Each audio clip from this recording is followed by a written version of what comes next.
தங்கம் மனிதர்களின் வாழ்வில் மங்காத மகிமையுடன் இணைந்த ஒரு மதிப்புமிக்க உலோகம். ஆனால் அதன் விலை உயர்வால் பலர் முழு தூய தங்கத்தை, அதாவது 24 கேரட் அல்லது 22 கேரட் தங்கத்தை வாங்குவது எட்டாக்கணியாகி வருகிறது. இதற்கு ஒரு நடைமுறை தீர்வாக அறிமுகமானதுதான் 9 கேரட் தங்கம். 9 கேரட் தங்கம் என்றால் என்ன என்பதை பார்க்கலாம். தங்கத்தின் தூய்மை கேரட் அளவில் அளக்கப்படுகிறது. 24 கேரட் என்றால் 100% தூய தங்கம். ஆனால் 9 கேரட் தங்கத்தில் 37.5% மட்டுமே தூய தங்கம் இருக்கும். மீதமுள்ள 62.5% வெள்ளி, செம்பு, துத்தநாகம் போன்ற பிற உலோகங்களாக இருக்கும். இதனால் தங்கத்தின் விலை குறையும், மேலும் அதன் வலிமை அதிகரிக்கும். மேலும் 9 கேரட் தங்கத்திற்கு சில சிறப்பம்சங்கள் உண்டு.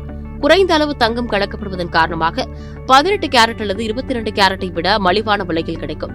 ஆனால் பிற உலோகங்கள் கலந்திருப்பதால் தினசரி அணிவதற்கு ஏற்ற வலிமையை பெறுகிறது. இது மட்டுமல்லாமல் நவீன வடிவங்களில் ஸ்டைலான ஆபரணங்களாக அதிகம் பயன்படுத்தப்படுகின்றது. கலக்கப்பட்ட உலோகங்களின் அடிப்படையில் மஞ்சள், வெள்ளை, ரோஸ் கோல்ட் போன்ற வண்ணங்களில் தயாரிக்க முடியும் என்பது பிளஸ் பாயிண்ட். ஆனால் 9 கேரட் தங்கத்தில் தூய தங்க கலப்பு குறைவாக இருப்பதால் மீள் விலை, அதாவது ரீசேல் வேல்யூ குறைவாக இருக்கும். மேலும் பாரம்பரியமாக 24 அல்லது 22 கேரட் தங்கம் வாங்கும் இந்தியர்களுக்கு இது விரும்பத்தக்க ஒன்றாக இருக்காது. விலை சிக்கனமாகவும் அழகிய வடிவமைப்புகளுடனும் கூடிய தினசரி அணிகலன்களை நாடுவோருக்கு 9 கேரட் தங்கம் சிறந்த தேர்வாக இருக்கும். ஆனால் முதலீட்டு நோக்கத்துடன் தங்கம் வாங்குபவர்கள் 18 அல்லது 22 அல்லது 24 கேரட் தங்கத்தை தேர்வு செய்யலாம்.